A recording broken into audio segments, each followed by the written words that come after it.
In previous lecture, we have discussed briefly about the process of weathering in lithosphere. In this lecture, we will discuss in detail about the physical or mechanical process of weathering. The physical or mechanical process, first process that includes is the freezing and thawing of water.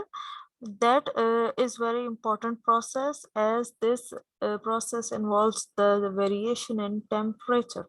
In liquid form, water can slip between the pores or cracks which are present in the rocks, and when this water freezes over there in these rocks or in these pores or in these cracks, then as you know that water has the ability to expand on freezing, so that will expand inside the rocks, and with increase in volume that could be between 10 to 20 15%, that uh, actually creates a pressure on the rocks, and this is called as ice wedging, or which is also known as fracturing.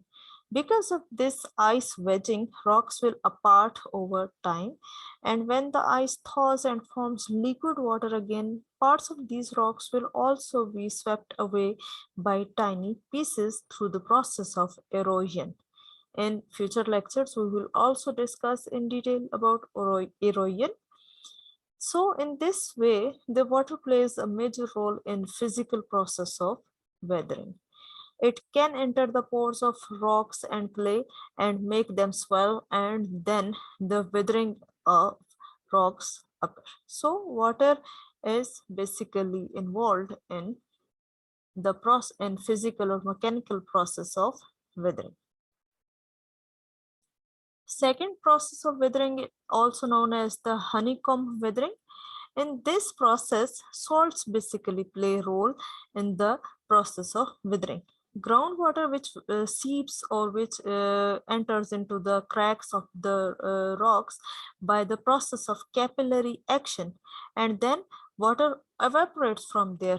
So when water evaporates, that then the water salt crystals will remain over there, which increase the pressure in the rocks, and that pressure ultimately results in the breakdown of the rocks.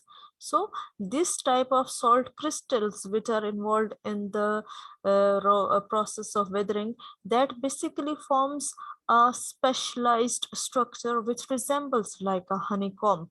So that type of crystallization or a process is known as honeycomb weathering, and this is also very important process in physical or mechanical type of weathering. Third is the thermal stress.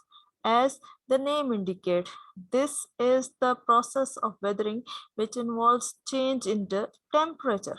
This is most common factor in desertic environmental conditions, in which daytime temperature is very hot, whereas nighttime temperature is very low.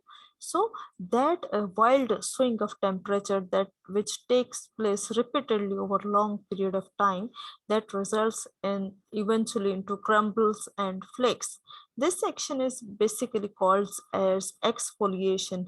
Abrasion is also another type of physical process in which content is exposed to friction from the wind and water or ice, and which gradually exposes the rocks and breaks them down. So this is the third basic type of physical or mechanical process of weathering which is involved in lithosphere.